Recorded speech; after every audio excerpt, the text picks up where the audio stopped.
My goodness, that's nice.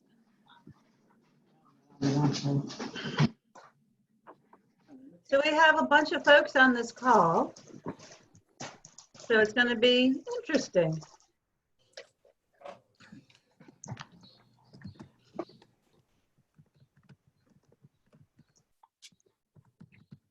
Steve, you have your lovely wife on the phone and the call too? Nice. Yeah, we signed her up, but then she didn't find the link to sign in on, so she's gonna sit next to me.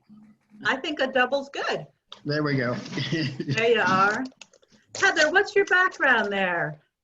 The Worrell House. The Worrell House at Historic Sugartown. Yeah, I see that pine tree got bigger than at the top. It looked like you had a new statue on there. That tree goes back to probably as early as the 1860s. It's an old tree. It appears in our 1880s photos. Right. Oh my goodness. Gary, hello. Good Hello. to see you. How are you? Good to see Stephanie. you. Good, good. Hi, Beth. Karen. Hi there.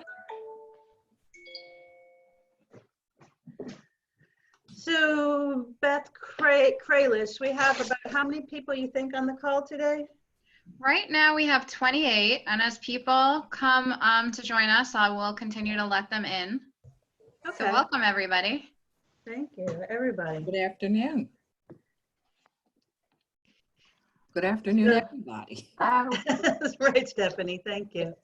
Hey, Michelle, how are you doing? I'm doing well, Karen. How are you today? We're doing as well as everybody else can, right? Good, that's Mr. right. Johnstone, Malcolm, I just noticed you there. Yes, I'm here. And Very good. I don't think I've ever seen you on a camera meeting, Malcolm. It's usually face to face. that's correct. So, in fact, I've never done one here. This is my home office. I thought I'd try it out. Are those little Lincolns in the back? I like it. Yeah. I like it. Good. Oh my goodness, we got Shirley Warren on the call too. I haven't seen Shirley forever. And Janet, Robin, this is wonderful. So it is 1:15, right? Yeah. Oh, And we said the call would start at 1:15. Hi, Beth, Diana, Karen, how are you? Kelly, Kristen, everybody. Melissa, good to see you. Sherry, I keep going by your place. Fred, good to see you too. We do. We look a lot. And Trace, yeah. So Beth, you're just going to keep letting people in. We should keep the call on time, correct? Yeah, we should keep the call on time. And just like a quick housekeeping note, if everyone knows how to use Zoom, there's actually 2 pages of faces on our call right now. So you can scroll through to the next page and see everybody joining us. And if you're hearing any feedback on your end, you can just mute your yourself when you're not speaking in the bottom left corner of your screen. So the mute is in the bottom left-hand corner of the screen. Yep, Takes it's a me little second to get microphone. Yeah. Got it. I see. And thank you for that clue on page 2. So yeah, very good to see people. Thank you so much. Sure, and we can also chat using the chat feature at the bottom if anyone is muted and has a question while someone's speaking. We did that on the last call. It actually worked well because then you can see what the questions are and kind of queue up how you're going to answer in response. So you can also break in by just doing this. And when people talk, the box lights up. Yeah. Okay, very good. Well, let's get rolling to keep our meetings on time in our lovely Emeritus Board Member Eva Verplank style. We like to start and end on time. So as you know, I'm Karen Simmons in the Chester County Community Foundation. Welcome to you all to our first virtual Food for Thought.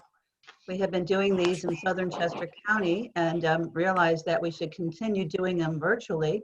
The in-person things were really great because we all had, I think it was bagels and the coffee in the morning and beer and wine in the afternoon. So if y'all want to get your beer and wine together at lunch, whatever it takes for food for thought was what we usually call these. Our good friend, Fred Lane, who's Madeline Wing Adler's husband. Madeline was president of West Chester University and emeritus board member. Fred put together a self-assessment survey that was published in the Chronicle of Philanthropy in early April. And Fred, being the good man he is, gave us the A-OK to adapt it for Chester County's uses.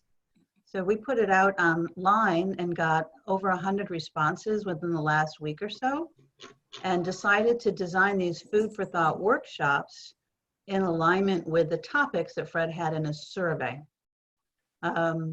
What I'd like to do is just tee it up, and first of all, thank anybody who's answered the survey so far. We got an awful lot on everybody's plates around the world. In many cases, Chester County is actually faring better than many cases in the rest of the world. But that doesn't matter. It's still a huge, huge challenge.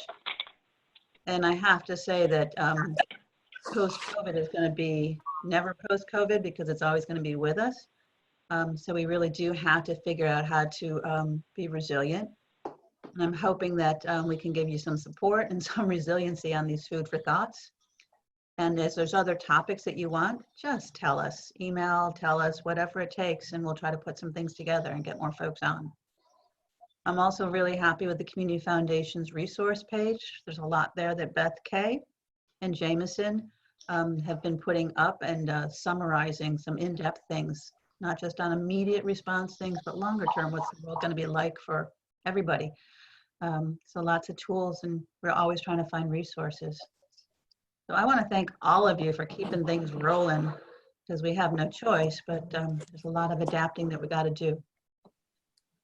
Beth K is going to run the survey results real quickly on the screen, just so you can see for a moment where we came out on the survey, and people keep answering, so it keeps changing, and you can just go to the link and keep seeing.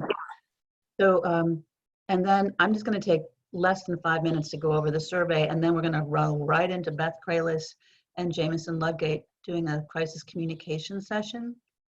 And definitely you can call in and break in whenever you need.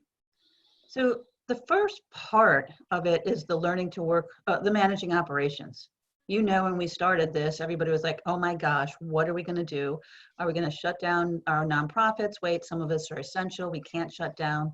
But for the ones who can work remotely, how do we do that? So Beth K, as you go over this, if you can put your cursor over the first words, it usually can, yeah, you see how, yeah. So again, what we're finding, and we're trying to do this survey, Fred's trying to put it out across the country as well, is that we're doing pretty decently at working remotely from home and using technology. And if you're having issues with technology, let us know, and we can try to individually make some referrals. We're doing pretty well managing operations with our management teams, you know, talking on a regular basis. We found at the Community Foundation that including our younger folks made a huge difference in our learning curve. The next category on managing operations is the whole thing about, of course, we're always real good at letting folks know we care about them in the nonprofit sector, but even more so. Self-care, we rank low on. That's because we're caregivers, not caretakers, I guess. I'm not quite sure. Got to tell you, it's a little irritating to me that everybody else is saying they're bored, and we've got 3 gazillion times as much work to do as everybody else because we're all still working. So self-care is important. And of course, you're supposed to have a business continuity plan. So the ones of us who did have it, it came in real handy, and we're all updating all kinds of things. And if you have no clue what a business continuity plan looks like, ask us for a template and we'll get one out to you. It's pretty straightforward stuff. So managing operations is actually going pretty healthy, relatively. The crisis communication stuff is so important. And this is where we're going to regularly take a look at, how you're reaching out to folks, how you can really reach out to your target markets, keeping everybody in there. Beth, I'm going to run through faster because people can also see this.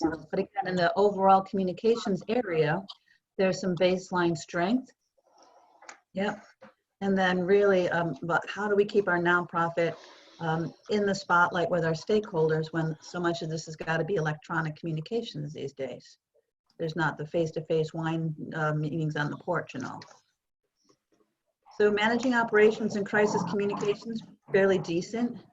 The challenge starts to be with program and service delivery. How do we make the program and service delivery modifications that we're going to need to do in this COVID age? to go virtual with some of the things that we're doing face to face. So that's where that's where we'll focus next week's program. Mike DeHaven's going to help me on that one.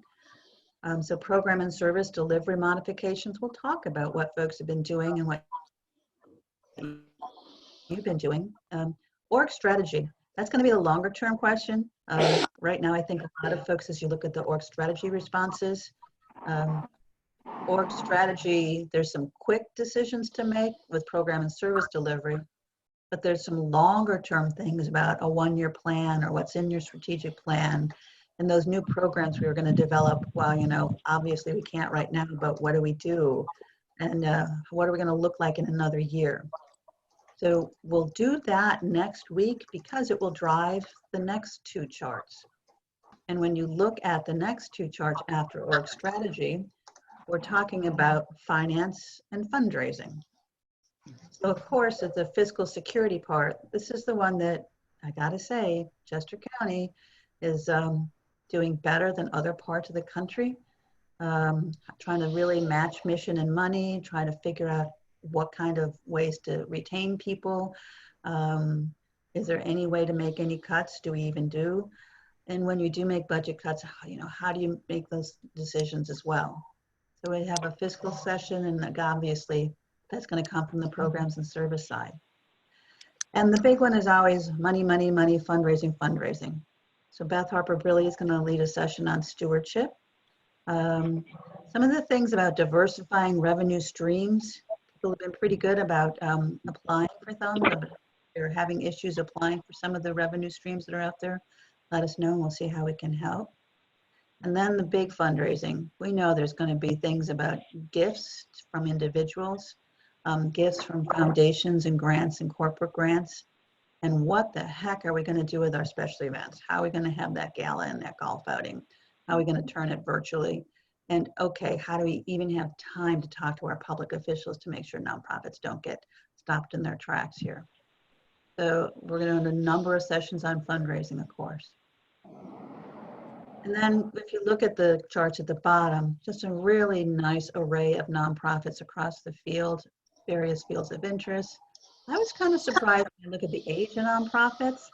There's a really core group of nonprofits that are pretty long-term. I mean, when you look at the longevity of the nonprofit sector, it really talks about how we've been through ups and downs, never anything like this, but the majority of the nonprofits here are between 21 and over 50 years old. And that's out of about 100 nonprofits who answered the survey. 86 responded to the age question, and that was of nonprofits, not of the respondent. When we look at the budget size in the next graph, the folks who responded to this survey were, again, an array of budget sizes, a big preponderance of, you know, between $250,000 and $500,000, and then a sizable amount between 1 and 5 million. So kind of at the small and larger ends. Now I thought the next chart was interesting because it goes back to the fact that it's a pretty broad sector as how long people have lived, worked and volunteered. When we look at this, 33% have been volunteering for the sector 3 to 10 years or so. No, that's 11 to 20 years. So again, long time we've been involved in the sector, and a lot of answers we've had to come up with, but these are going to be big ones. And then at the very bottom 2 graphs, who responded to this assessment? 1/4 of you are board members, the other 3/4 are staff from throughout Chester County, with of course a preponderance in Westchester. So it's a good array of folks who've responded to this survey. And you can always click it. If you want the survey for your own nonprofit, you can also just take the survey and share your results to get the sense of how your board and staff are feeling that you're doing. You can do that one-on-one as well pretty easily. So that's why we decided to design these series of workshops. And we wanted to start with the crisis communications topic. Before I turn it over to Beth, Krallis, and Jamison, does anybody have comments or questions about the surveys or ahas about the results?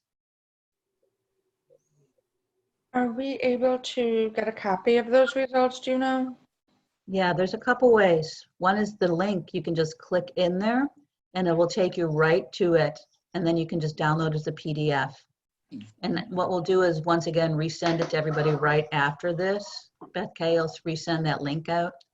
Yeah. Oh, that's a good question. I could put it in chat. I'll try to do that. Thank you. I'm in process. Beth Kay is better than I am. She's younger, faster, stronger, superwoman. Yeah. I don't know about all that, but Yeah. we'll send it out after as well for anyone. Yeah. The link is nice because as more people answer the survey, you just get the refreshed results every time. So it was 86 respondents yesterday and 106 today. So yeah. Hey, Karen, can you also send out that continuity plan that you mentioned? Sure. Yeah, we'll get a couple Yes. good samples to the business continuation plan. Good idea, Fred. Thanks. We'll Thank send you. it out, plus we'll put it as a link on our website.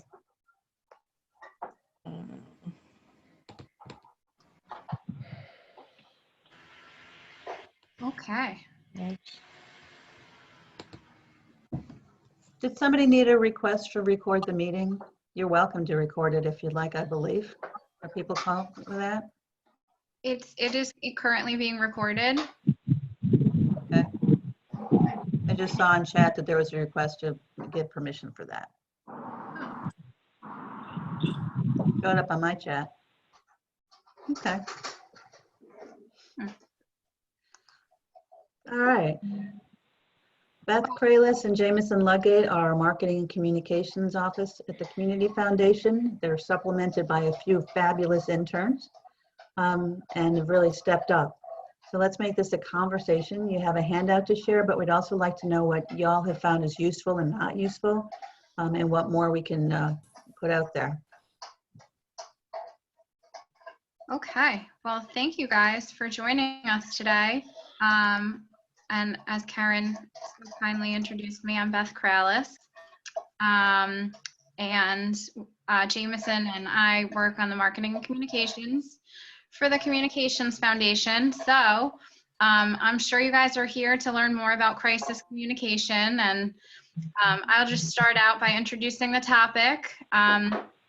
You know, this pandemic is pretty difficult for all of us. I think internal, external messaging is always something that nonprofits have to work with. And during a pandemic, it's more important than ever to really communicate with our audiences, deliver the essential programs and services that nonprofits offer the community that are more important now than ever for some individuals and families.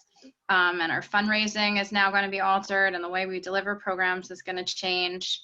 And really, we've put together some best practices for you that have worked for us. And I'd just like to start by saying that it's really difficult for us as well. And I would make sure that everyone is cautious right now. If you had marketing that was already scheduled, it's okay to delete it if it no longer seems relevant to today's moment. And yeah, I'll turn it over to Jamison to start with our to-do list, and we'll go back and forth to share our thoughts with everybody and try to address questions. We have room for discussion later in the program as well. Okay, so I'm gonna, my name is Jamison Ludgate.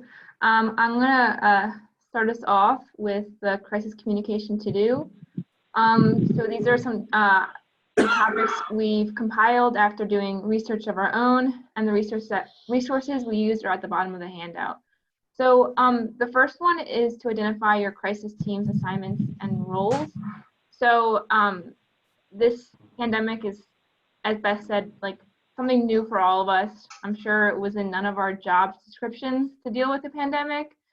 So you're gonna have to like evaluate your staff members and figure out who would best, like what team you could best form to help serve or deal with the crisis through the communications. And you can look at like if there are staff members who are no longer performing formal roles because of COVID-19. Maybe one of your staff members was in an event planning role, so maybe you could use them to address COVID-19. And you can also cross-train staff members to learn new skills. Like social media or email marketing or website updates. So like you can adjust the roles of your staff members, which is what we did here. It was primarily the communications team, but it's also donor services. Everyone needs to get involved with crisis communication. We actually have like a fun example of this. A security guard at a museum is now in charge of the social media, and people have been loving his posts. He's just been posting pictures of artifacts in the museum and writing like endearing, funny captions. And I think it's gotten such a positive response because it's so authentic and it's creative and it's fun. So like this is a very like dark time and very serious, but also you can be fun and creative because people like having an outlet too. So don't forget to, you know, use the opportunity to be very creative with your social media and email marketing and just general communications. And then to go along with that first task, we also recommend organizing key team member meetings to keep on task. So at the Community Foundation, we've been having daily Zoom meetings with our staff. So if you aren't already, we recommend like a video platform like Zoom. It's very easy to use and it's very accessible. So that was number two. Number one. So moving on to number two. Hey, Jamison, I'm just going to pull a question just to get a question out. How are folks doing with just the very straightforward ability to do conference calls and videos and Zoom meetings and things?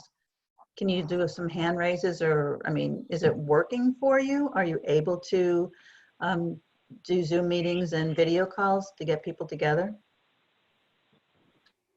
And Yeah, what's worked, what hasn't worked? We are at Home to Sparrow. We have Microsoft Office, and we actually have been using the Teams function, and that's worked really well for us. So you can use video for that, or you can just do it as a regular call. And we've been doing that as a whole team every Monday, Wednesday, and Friday, just as a check-in to make sure we're all on the same page and doing what we need to be doing. Good. Okay. Thanks, Michelle. What else have people found as useful? Aaron, this is Steve Roberts with the Oxford Educational Foundation. We started doing our meetings by using Zoom, and some of us needed to learn a little bit, but others we found out, oh yeah, you know, I've been doing that with my grandchildren, you know, it's old hat. So there was a mix. Some of us needed to learn it, others were already there. I got to say, Eva Verplank, who's 96 years old this year, just zoomed into a meeting we had this morning. That's amazing. Yeah, grandkids do well. Debbie here with First State Ballet, and Zoom is probably going to save our business because we discovered that parents are so desperate for something for their children to do that they are paying us for Zoom ballet classes. Zoom. We have retained 100% of our students at a time when we thought we might be shut down. So financial program technology. Good for you, Deb. Nice. That's good. That's good. Yeah. Okay. This is Maggie. Margaret. Marty McGee with Damien Counseling Center. And we were very, I'm going to use the word agile. We were able to shift gears rather quickly and start seeing our clients remotely or virtually through Zoom and Skype. And then for our older clients, we will do telephone sessions. Additionally, one of the things that we're offering is to our first responders, we're offering free sessions. And we'll see how that goes and what the need is like. And hopefully we can accommodate anyone that needs that kind of help. This morning I was in the Berwyn-Devon Business Association meeting, and we also made some assistance available to small business owners who are struggling. Nice. And so somehow we'll figure it out, but right now we've been able to accommodate everyone. We can support the staff and the board through Zoom. Beautiful. Okay. So Zoom, Google, yeah, really working through. All right. And the learning curve is working. I love what you got, Sherry, at the working wardrobe. I forgot about you can do wardrobe boxes. That's agile beautifully too. Thank you. Okay. If people need help with the communication part, don't hesitate to reach out after this so that we can help make that more feasible. And All right, we James, also, at the bottom of the handout, we yesterday I found a source from TechSource, I think. It's at the bottom of the handout we will email out after the session, and it lists a bunch of like video conference tools or document sharing resources, even refurbished computers if some of your staff members don't have access to computers. So I thought that was a really valuable tool if anyone has not used Zoom or wants to use a different platform or something.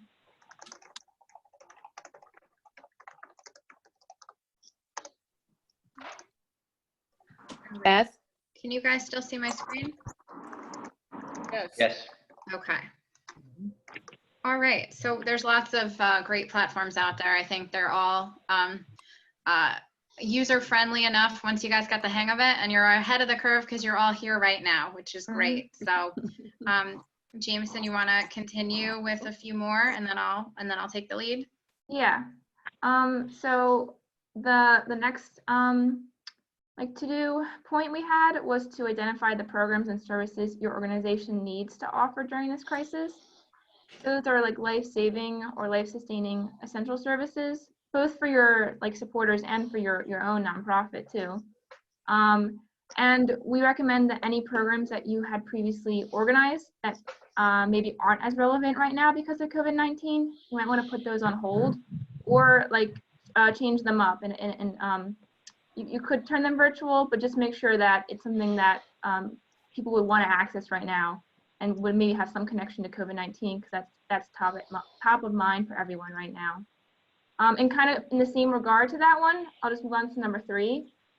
We can talk about number 3 further too. It's identify opportunities to shift your program and service goals to meet the current crisis. So I think this is really important. And any programs or services you were offering, maybe consider turning them virtual. Like we just heard from the ballet company who is now doing virtual ballet classes. You can do that. You can stream tours on YouTube, stream classes through Facebook Live. So like get creative with how you're offering your services right now. And this is the time to really do like digital delivery modes and to experiment with new digital modes. Have a lot of you guys had success with that, or have you been trying to modify your services for like virtual platforms?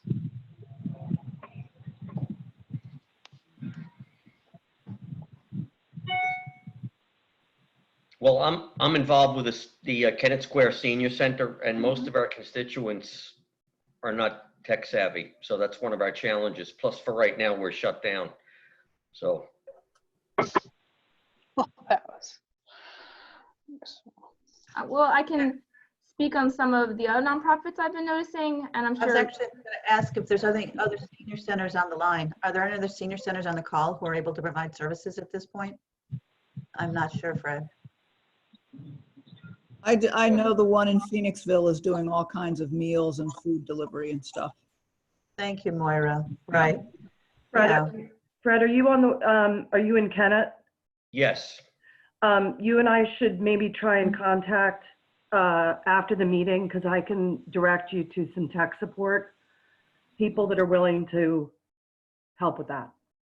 Okay. Okay. Yeah, we're doing weekly executive committee calls via Zoom, but it's the board of directors. But our constituents, a lot of them don't even have access to email. So, it's a challenge.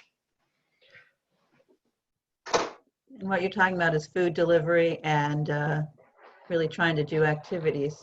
Yeah. Thanks, Yeah, we're reaching out to our constituents via phone call. We've done like 3 rounds of calls to about 350 people. We've There done you that go. 3 times, and trying to find out, is anybody in a bind for meals and things like that. and so far, you know, everybody is okay. You know, the Department of Aging asked us to reach out to all of our vulnerable constituents, which we have done. But, you know, doing yoga by Zoom and all that stuff it's not going to work with our constituents. Right. So The phone is going to work. The good old-fashioned phone. Okay. Yep. That's a good point, Fred. Thanks for reminding us of that very basic thing. Yeah. So this is Malcolm, and the highest and best use of Zoom and WebEx is that we can bring in folks from around the state because we have statewide partnerships. And just today, as a matter of fact, some folks who are going through some same type of things that we're going through here in Westchester, we're going to be getting together and sharing ideas. Otherwise, in the past, that's always been a little more difficult. It's kind of fun traveling to another town and the whole thing, but it just takes a few seconds to line into someone that you can have a face-to-face conversation with via the magic of technology here. Nice. Hi, this is Gail. I guess I'm not on. No, we Yes, can Gail. hear you. Oh, okay. It's all right. I'm with the Historical Association in Oxford, and of course we've had to cancel our programs for the spring. But we found something very simple that is working. We have an out-of-print book on Oxford's doctors of the past, and I'm featuring one doctor per day on Facebook and getting a lot of positive feedback, a lot of responses. So just That's great. Yeah, I mean, Zoom is a great tool to use, but also like social media, just like Facebook and Instagram or tools like that. I mean, if people are home, they're going to be on social media more as well. So to play up those social platforms, now would be the time to do that as well. yeah, we were on Facebook. Yeah. And I think if you have older constituents, I know Facebook tends to be geared towards an older audience. So you can keep that in mind too. If you're trying to reach a younger audience, maybe now is the time to make an Instagram or a Twitter. So like you can experiment with social media platforms that maybe you hadn't used before, because now you might have some extra time to do so and try to reach a different audience or. And there's a few different audiences to consider. Of course, you have the constituents who you serve, but in addition, you have your volunteers and you have your donors and you have your board members. So even if you can't connect with your whole audience on Facebook, for example, at the senior center, you might not connect with the seniors, but maybe their families will be able to get an update from you if you keep your Facebook up to date. So, you know, there's no one size fits all. That's the challenge here, but there's different audiences in different places, so we can just give you some tips we've used, and we can continue and hear your feedback on the next point if you guys are ready to move on a little bit. I have a question about frequency with social media. And I don't know about anybody else, but my inbox is overflowing. And I don't want to overwhelm people with Instagram or Twitter, or in reaching out to constituents. Is there a rule of thumb? That's a great question. The rule of thumb that we use is we like to look, and if I can provide more specific guidance to you after the call, I'm happy to as well. But I can look on the insights on our social media and when our audiences are most active. And I try to post a few times a day during those active periods of time.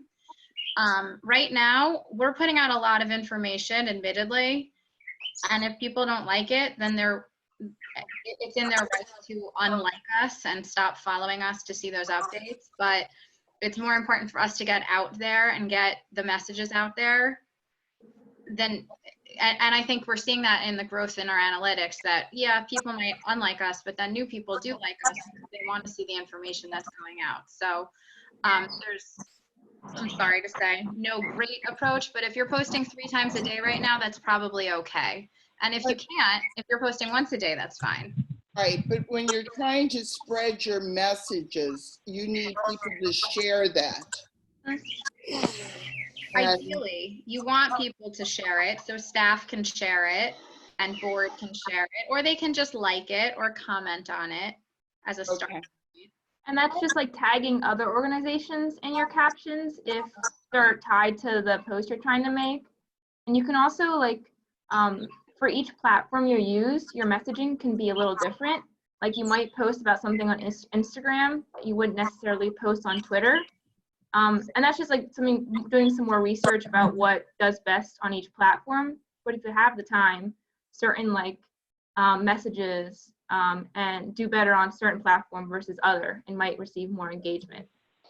So we do not have a staff person dedicated to creating the brand and all of that. We do have a marketing and outreach committee of the board, and we have professionals there, and we have some assets, if you will, already created.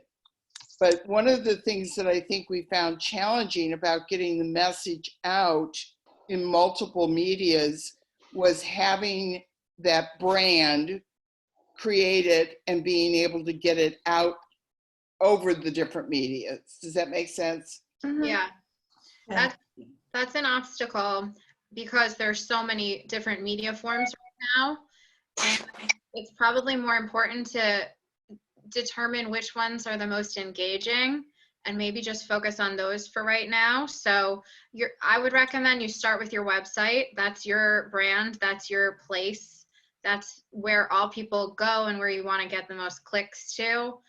And then from there, go outward. So if it's your emails, because that's where you have the biggest list, work on those. And if it's your Facebook account, maybe work on that and just put Instagram on the back burner for right now. You can grow that channel later, but now you want to be where you're getting the most views, the most impressions, and engaging clicks.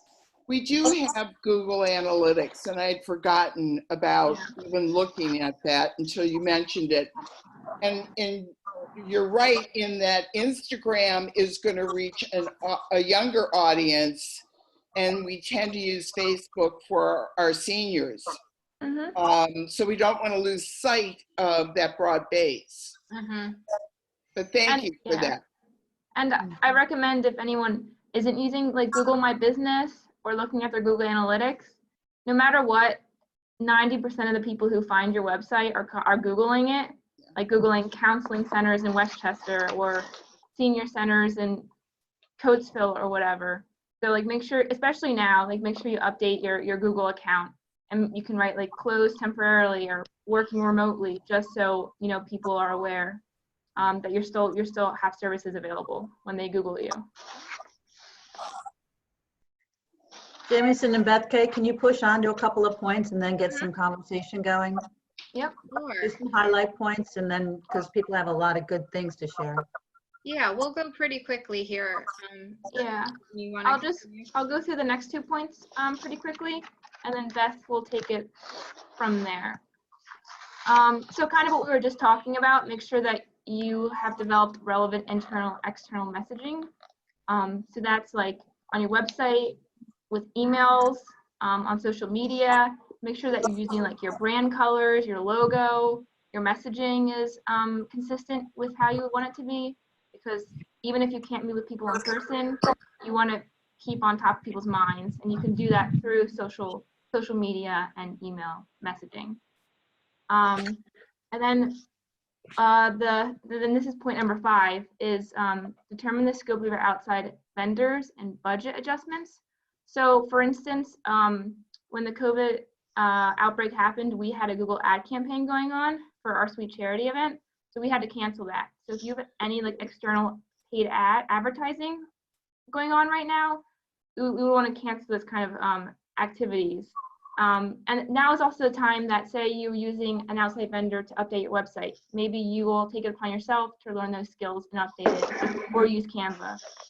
But also, while you might have the time and want to try to save money that way, remember that you still want to maintain strong relationships with your vendors. If you had to cancel an event and maybe you had a dessert vendor that was going to cater the event, and maybe you're canceling the event and turning it virtually, ask them to take part in that virtual celebration. So don't just cut ties with your vendors. Try to maintain strong relationships with them during this time and use them in your communications, because you guys can both benefit each other if you're exposing each other to the other person's audience and just getting more exposure that way. Can I comment on that? May I comment? Of course. I'm Nan Latona from the barn at Springbrook Farm. And we just had our spring fundraiser on April 19th, which was supposed to be an in-person event. And we decided to move it to a virtual event rather than rescheduling it or postponing it or canceling it. And at that point, or leading up to that, I didn't have a lot of comfort or confidence with Zoom. And I don't know how many of us have used Zoom webinar, which is different from Zoom meetings, but that was the platform, after doing some research, we decided to use. And I approached our IT consultant. We don't have an IT person on staff, but we have, when we have a problem, we have an IT consultant. And I approached him to see if he would help me produce the fundraiser gratis in exchange for sponsorship recognition. So I made a slide acknowledging him as the exclusive technology provider at the barn, and he really liked that and got really excited, and it was a different kind of experience for him. He doesn't usually do this kind of work, and it turned out to be a really fun partnership, and the event went really well, and yeah, it was great. And he was happy to do it, and didn't cost us anything. So Nan, when we do our session in a couple weeks on specialty events virtually, can we have you so we can share more details? Sure. Good. All right, Beth Kay and Jamison are going to follow up with you. If anybody's doing virtual events that are, the good, the bad, and the ugly, we'd love to be able to share the word on what's working well. All right. Thanks, Nan. We're going to be back. Welcome. Yeah, I'd love to. That's great. Anything else before? Any other thoughts before I jump back in? Okay. So I'll just go quickly through these, and then we can share everyone's actual experiences with some of these areas. But the next key point is to, it really just goes to making sure your communication is good with all of your stakeholders. So as we said, keeping an open line with board members and volunteers and friends is going to help your organization maintain and strengthen relationships. Just like in your regular course of business, if you have staff members who have key relationships with certain donors or certain board members, try to include them in those conversations, and they can happen on phone calls or video conferences or even emails. And it's important to not be afraid to ask for what you need to get through this difficult time. We're all struggling. We're all facing new obstacles. So if it's asking a donor for funding, everyone's in this together. So it's okay to ask for what you need. And I hope you guys are able to do that through this process. Another thing that's very important on our list is determining ways you can work with other organizations and trusted sources. If you are a nonprofit and you have a relationship with another organization offering complementary services, now is a great time to work together, because if you think of your audiences, if you're serving the community with food resources and you could work with a healthcare provider and share that with your constituents, it might help them. So highlighting programs and highlighting services is great. It's also going to help create more content for you, so you can share those resources on your social media feeds and get in front of even bigger audiences. Right now, what's very important is sharing information with the public. So now more than ever, I want to encourage you to check your sources. There's a lot that goes on social media that's just not true. We know that. So if you're sharing public health information or information about tax updates, make sure you're promoting from a source like the Chester County Health Department, the CDC, or something valid and trusted. Something I do as a best practice is if I'm sharing information, I'll just Google it and make sure I find it in other places, like 3 good nonpartisan sources to make sure it's legitimate and valid.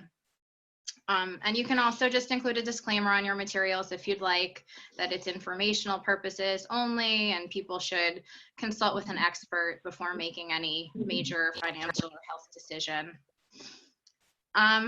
Some things I would recommend right now, if you don't have time, if you're not doing the projects that you had planned on doing in April and May before COVID broke out, you might have some extra time on your to-do list. So some projects that are good would be to update your media contact list, update your communications plan.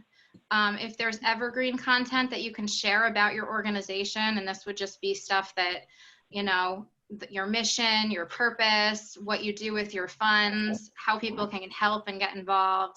Now is a great time to update those resources. Or learning a new social media platform or a new skill that can help your organization. And lastly, I think really important stuff to do to keep you guys on task is to measure your analytics. We spoke about that a little bit earlier.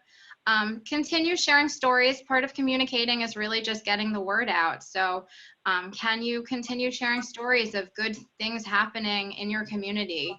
I know there's a lot of bad things happening right now, but there's a lot of heroes out there. So can we amplify those good stories and give everyone a smile and make sure people know that there's people in Chester County who are going above and beyond to help others?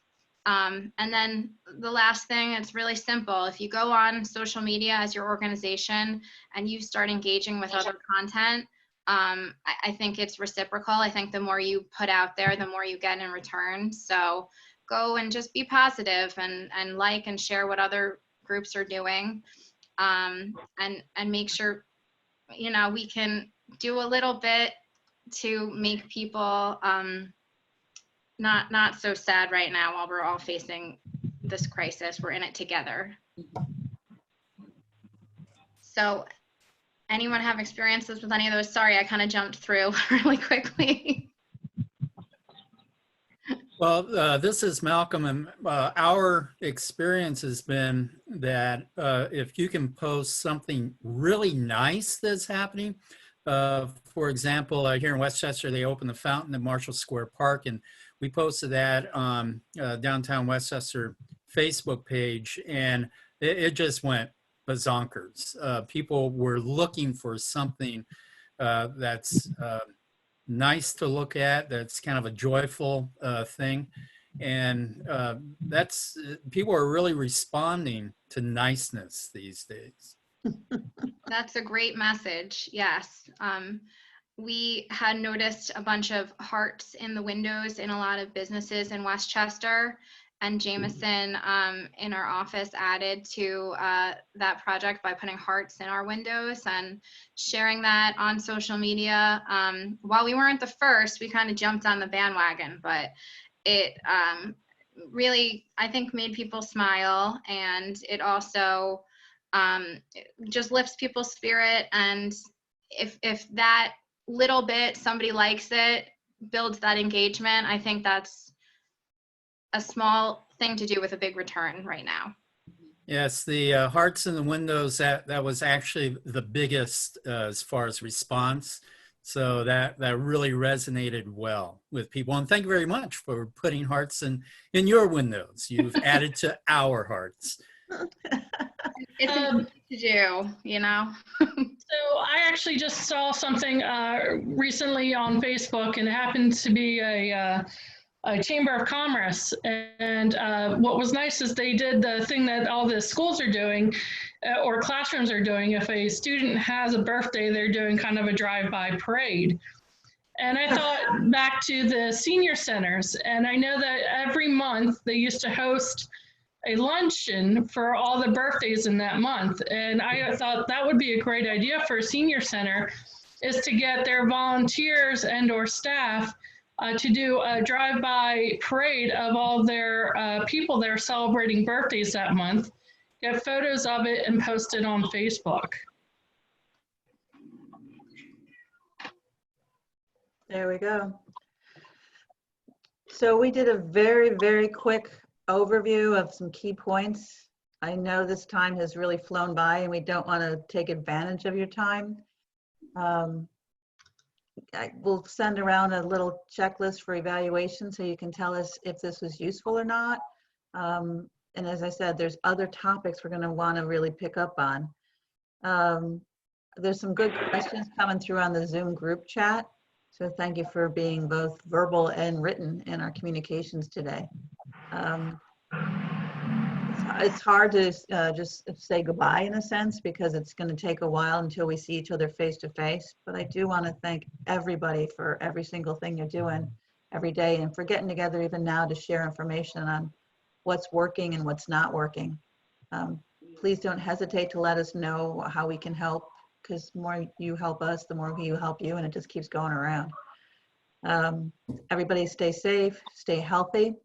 We'll be back again next week to talk about mission program and how you make some of those tough choices. And if anybody's got some good experience there that'll be helpful, either really successful or really awful, let me know because we'd like you to help us with that program as well. So as you see these upcoming topics on our docket, if you think you have something that you'd like to help offer, please don't hesitate to get in touch, okay? You've got some great answers out there, and we all have some great questions and dilemmas right now, but we'll get through this. Thank you. Thank you so much for everything y'all do. Be well, Thank you for be hosting healthy. this event. Thank Bye-bye. you for hosting.